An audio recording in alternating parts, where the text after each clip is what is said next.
Hi, welcome to the second lecture on linear algebra.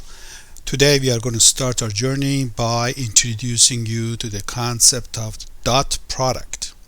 Let's go ahead and take a look. We're talking about the dot product of two vectors. There are a variety of products. We have already seen the scalar vector product last time. That was a trivial one, like doubling a vector or tripling a vector and such. Now we are going to go ahead and introduce perhaps the most important of products that are out there. Suppose we have two vectors with three components each. The dot product of these two is defined as sum of the product of corresponding entries added up to each other. So I multiply the first with first, second with second, third with third, and add up all those contributions. Rather peculiar looking definition for a product, especially given that there are some addition involved in it. So even though in high school you have used the word product for a certain activity, we are essentially redefining that word and making a new use for it. Perhaps those of you who have taken your first physics class are familiar with this, or perhaps in your advanced calculus classes you have seen this thing. You see it in physics. If you have a force that is going through a displacement, the dot product of the force vector with displacement vector is the mechanical work performed there. So you might see it over there. There are some other names that is used for this concept. Sometimes it's called the scalar product, sometimes it's called the inner product. Scalar, because the result of multiplication is a single number. You're supposed to add up all these contributions and just produce one number out. Sometimes it's called an inner product in contrast to something else that we are going to see later on called an outer product. But typically we just refer to it as the dot product. Okay, we are calling it product perhaps for one reason is that it's very similar in certain properties to the product notion that you have from middle school. First of all, it is commutative. If you are doing dot, it doesn't matter who you put first or who you put second. Next, we have this other property that's familiar to you. A dot b plus c is simply a dot b plus a dot c. We have a kind of associative product property here. For example, if you double a vector and dot later, is same as dotting first and then doubling later. So k is supposed to be just some number, and a and b are two vectors. If you dot a vector with itself, all these entries get squared, and therefore they're all going to be positive or at least zero. So the dot product of a vector with itself is 0 or positive. If it is 0, the only way it happens is for all the components of the vector to be 0. However, it's not entirely same as the product that you have seen in high school and such. For example, if you have a dot b is equal to a dot c, there is no notion of let's divide by a. Even if a is a non-zero vector, you still cannot conclude that b and c are equal to each other. Another way of stating the same fact is that if the dot product of two vectors is equal to 0, it does not imply that one of them had to be 0. You remember zero factor property in ordinary algebra. If the product is 0, then at least one of the entries is 0. In this case, you are going to come across plenty of examples where such a thing is not there. Let's do a simple example. So let's do a dot product. Suppose I have 2, 3 dotted with 5 minus 1. So what do I do? 2 times 5 is 10. 3 times minus 1 is minus 3. Sum of these two is 7. The dot product is 7. And once again, notice that the result is just a single number or a scalar quantity.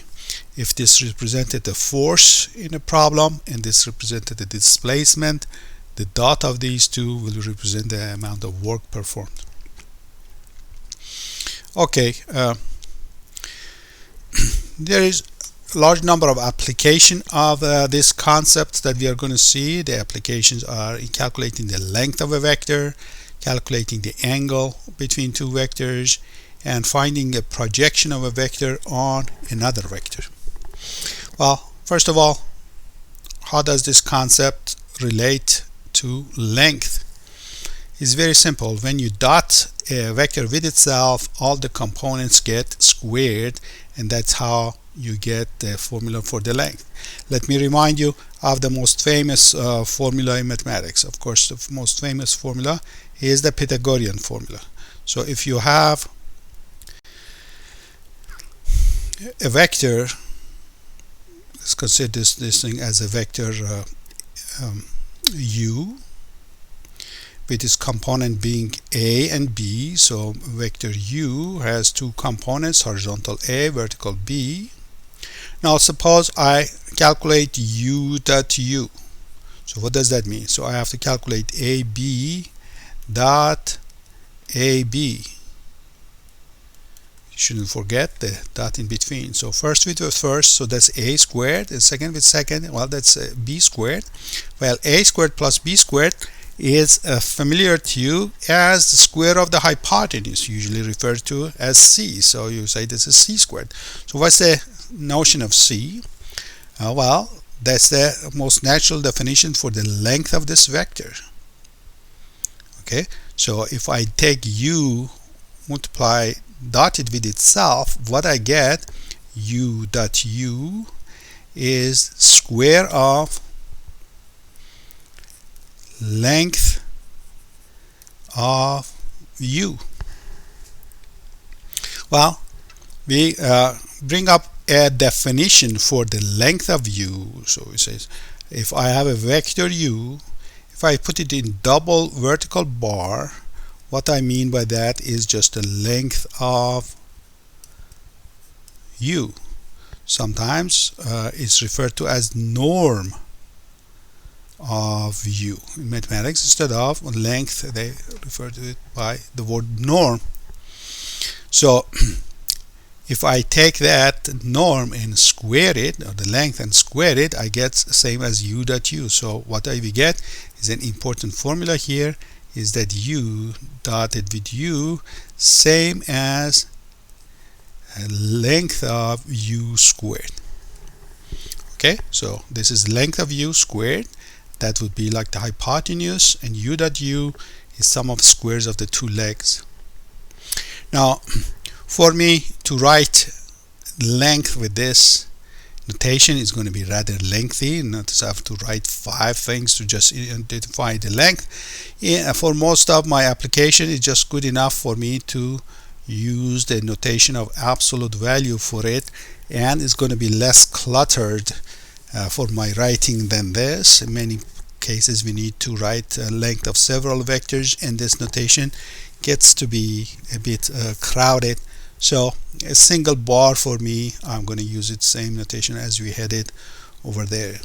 So to have a simple practice, suppose I have a vector with components 2, 3, and 5. Then the length of u, not using that, is going to be, how do I do that? I dot this thing with itself and then take square root to get the length. So I take square root of u dotted with u. So u dotted with u means 2 multiplied by 2, it's 2 squared. 3 multiplied by 3, it's 3 squared. 5 multiplied by 5, it's another 5 squared. So the length of this vector is going to be 4 plus 9 plus 25. So that is going to be, what's that, 38, I guess. Okay, why is it that this gives us the length? You're familiar with applying Pythagorean formula with triangles with 2 legs. So you have seen this one many times. Hopefully you know what the proof of that one is. But how about in 3 dimension? Let me postpone all the proofs to the next lecture, and just today we are going to look at the variety of formulas and general ideas, and I'm going to delegate the formula that I'm going to have here for the length and the angle and the projection, all of it, to another lecture a little bit more advanced than this one. But for now we are just going to practice the formulas. Next idea up after length is, how about the angle? So if I have two vectors, so suppose I have this black vector A and say this red vector B, and they make an angle between themselves. How can I calculate that angle? Well, that of course brings us to trigonometry and many ideas from there, and essentially various forms of the Pythagorean formulas. So again, we have a very major formula here, which is the following. If I have two vectors and I dot them, what I get is same as the length of one times the length of the other one times the cosine of the angle between the two of them. Okay, so we are making a claim here. We haven't proven it, but here we have a formula that what we get out of dotting two vectors is also equal to this, which gives us what? Well, if I turn this formula around, I can get the cosine of the angle calculated as dot product divided by length of the first times the length of the second. Again, remember this length notation, I'm using a single bar, otherwise there will be 8 little bars here. The formula is going to look rather ugly. So cosine of theta is equal to this, and if you want the theta, well, you write it as arc cosine of A dot B over length of A times length of B. So you calculate this and calculate that, and then out comes so here let me open a question. Suppose I have A is 2 and 3 and B is let's say 4 and minus 1. The question is, what's the angle between the two of them? Of course, in this case you could kind of go ahead and graph it and eyeball it and see approximate value of that angle, but how about the exact value? So we say cosine of that angle, whatever it happens to be, dot the two of them, so 2 times 4 and 3 times minus 1. Okay, and then length of A is just Pythagorean applied to these legs, 2 squared and 3 squared. Length of B just according to the calculation that we had here, so 4 squared, and the other one, of course, be careful that when you square minus 1, the minus is going to disappear. So I have 8 minus 3, that's 5. And here I have radical, let's compress it into 1. This is going to be 13. So 4 and 9, 13. And this is going to be 17. Okay, this is some number. And so theta is going to be arc cosine. So use your calculator to find this. 5 over radical. So 13 times 17, you can simplify that.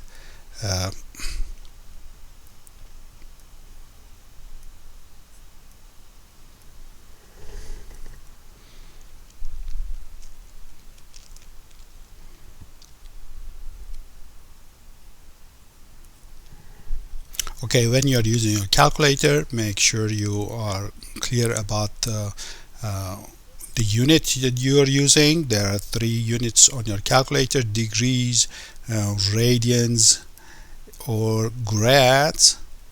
So there's a little button there, sometimes called DRG or some other notation on your calculator, that gives you this.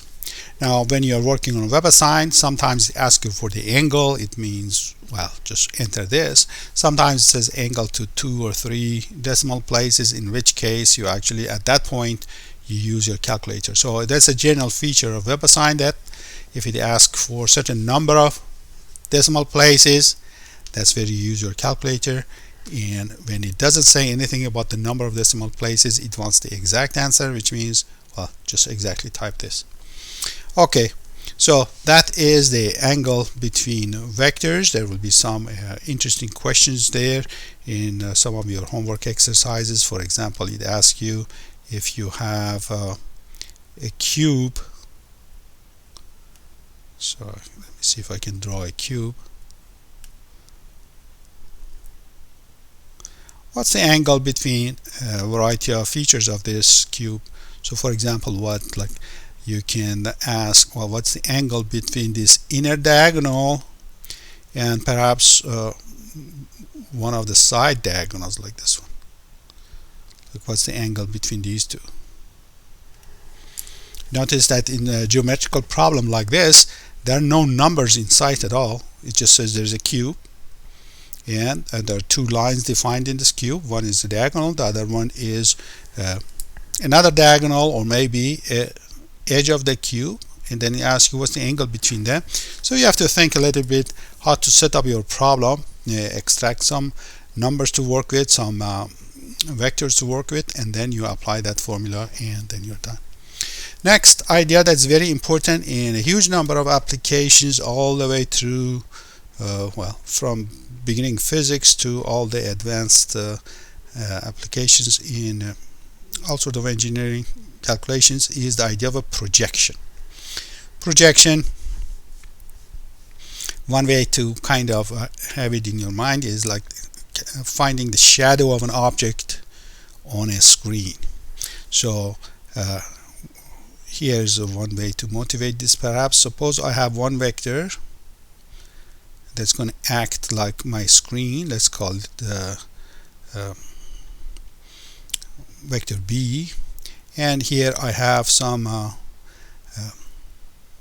other vector that represents my object, and the source of light is supposed to be straight up, and somehow we are figuring out the shadow of A on B, or the projection of A on B. So this is written as projection of A on B. Lengthy name, so it's abbreviated to projection of the object, and then the screen name is written down here. What are we after? Well, we are after the following: drop a perpendicular, and we could be looking for one of two things. One is find this vector itself, that is the projection vector. Let me call it C. Or maybe all that we want is the length of C. Sometimes maybe we want the length of this perpendicular, or a variety of other things. Let's just go after the length of the vector C. Once again, we are just giving the formulas today and postponing all the detail of calculations and the proofs and such to another day, so that our lecture wouldn't get to be too long. So what is this C? A very nice formula for it, a little bit crowded, but after a couple of rounds of practice in it, it's going to look very easy. So the formula for C is A dotted with B, that's a number, divided with B dotted with B, well, that's another number, and the ratio is just a fraction, times the vector B. So a bit odd looking, with 4 occurrences of B's, 1 occurrence of A, and that's the projection. So let's write it. This is projection of A on B. Now again, do not make a mistake of saying, well, let's cancel all the B's somehow, and well, we're left with an A. Of course, C is not same as A. So remember that we said certain ideas from multiplication does not apply here. You cannot cancel items from a two-sided of an equation or a fraction or anything like that. It's more sophisticated than that. There's no cancellation that you can do here.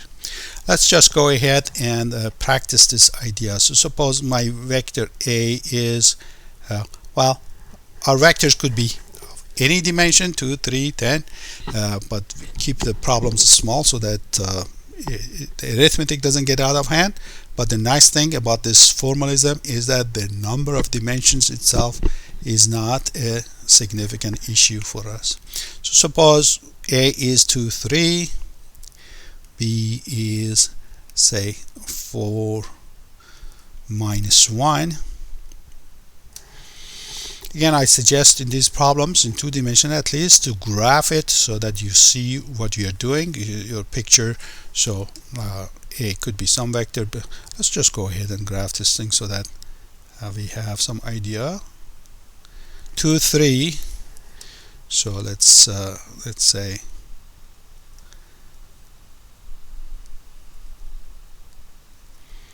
this is A.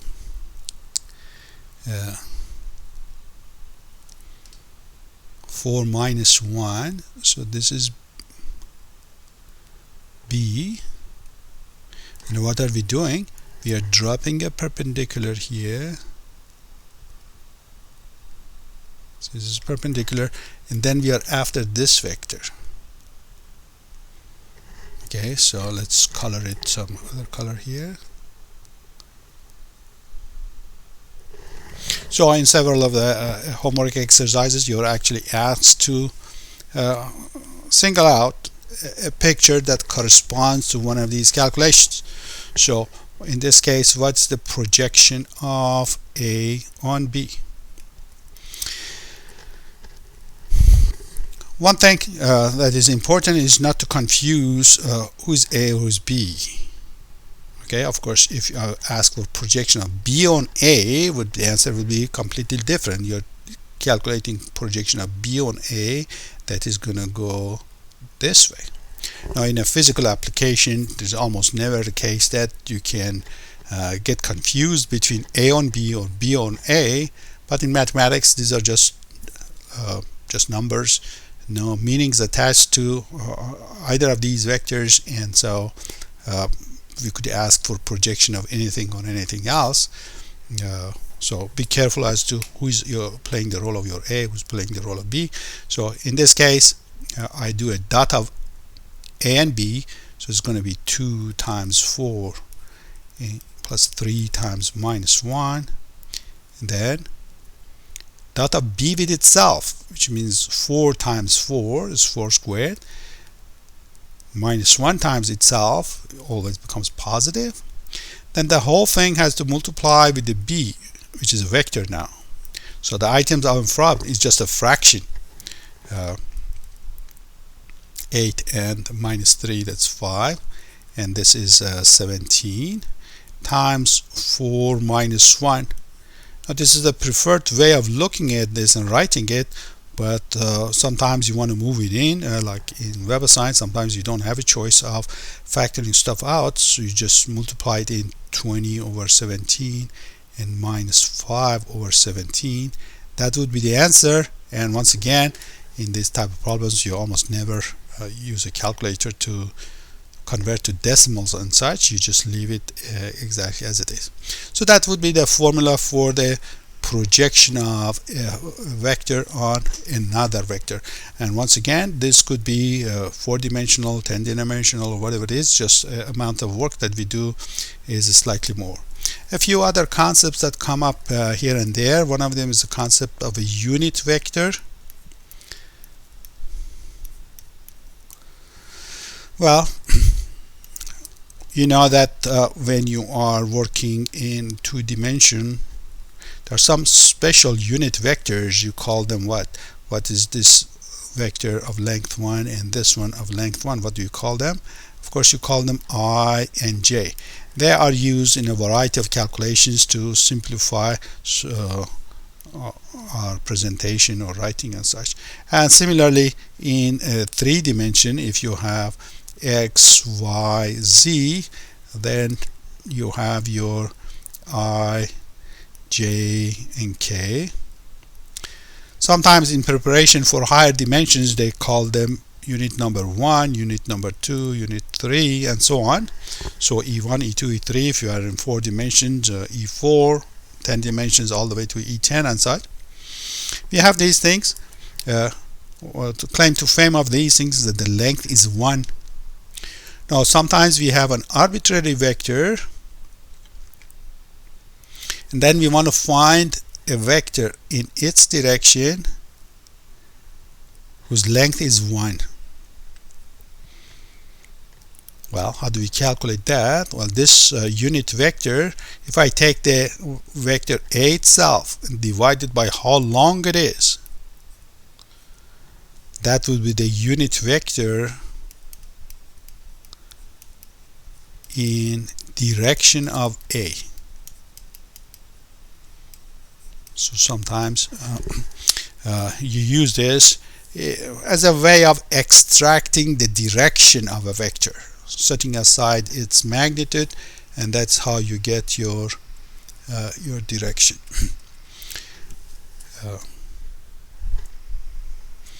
Sometimes you use this concept in trigonometry. Over there you have a similar terminology with respect to this circle of radius 1. You remember how you refer to this circle? So the circle of radius 1 over there is called unit circle. So unit circle has the properties radius equal to 1. So if I have a vector here extending from the origin to the circle, it's going to have of length. It's going to be of length 1. Now, if I consider this angle to be theta, then basic trigonometry tells me the adjacent is cosine and the opposite is sine. So the coordinate of this point becomes cosine of theta and sine of theta. That's the coordinate of this point. If you want to write that vector u, then becomes cosine theta is the first entry, sine theta is the second entry. So this vector that represents a unit vector sitting inside that unit circle, making angle theta with the x-axis, this is the x-axis here, has such a presentation. So sometimes you come across this in a variety of problems. Now, one of the side results of the angle formula here is that A dot B is always smaller than length of A times length of B, or at most equal to it. Reason being, cosine is between 1 and minus 1. So we can always say, so we have something with a big title, name of two famous mathematicians here, Cauchy and Schwarz.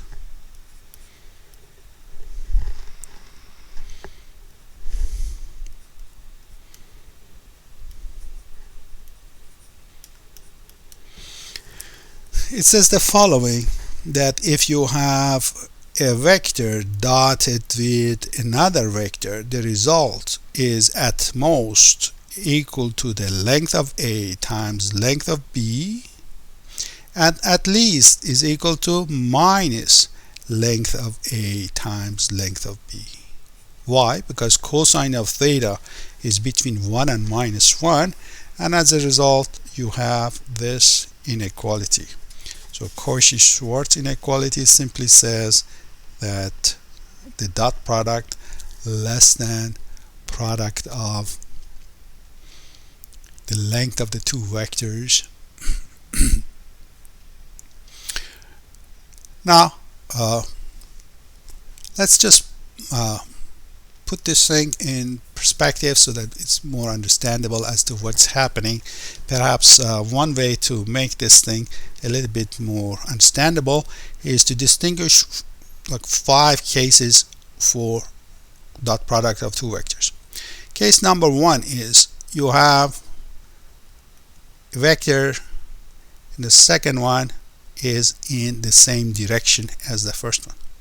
Case number 2 is that, well, these two make an acute angle. Case number 3 is that they make a right angle. Case number 4 is that they make, so kind of geometry you had in high school. So it's right here. So this is, we have 0 angle, we have acute angle, we have a right angle, we have an obtuse angle, and 5th possibility is that, well, what would you call this one? That's a straight angle, I guess you would say. Well, what happens to A dot B in these 5 cases? A dot B in this case, well, the angle, this is angle theta.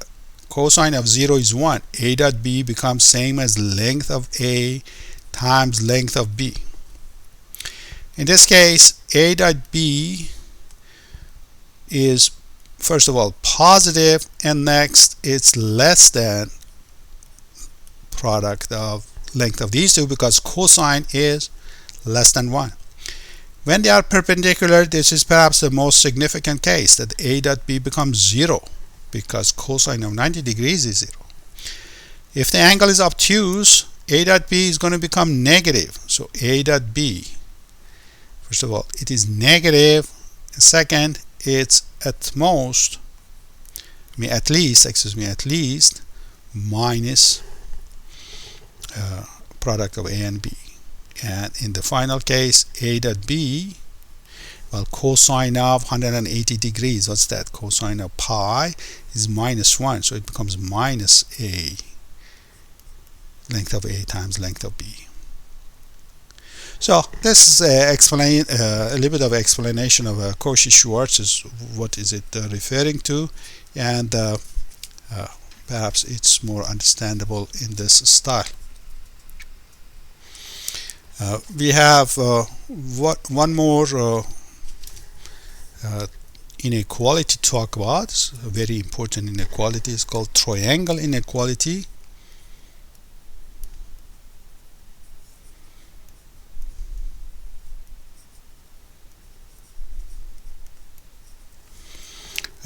Let me see if you can guess the statement of the. Suppose I have a vector A, and then after that I have a vector B, and of course the vector A plus B will be this third side of this triangle. That's why it's called triangle inequality. Now in elementary geometry you have learned about relationship between the length of the 3 sides of a triangle. What did it say? A side is always less than length of the sum of the other 2 sides. So A plus B, the length of that is less than sum of the length of the 2 other sides. In some rare instances they become equal. Can you guess when they are going to be equal? Remember, we said clue for you guys to start to think is this picture. Think about that question again. Under what situation would length of A plus B be same as length of A plus length of B?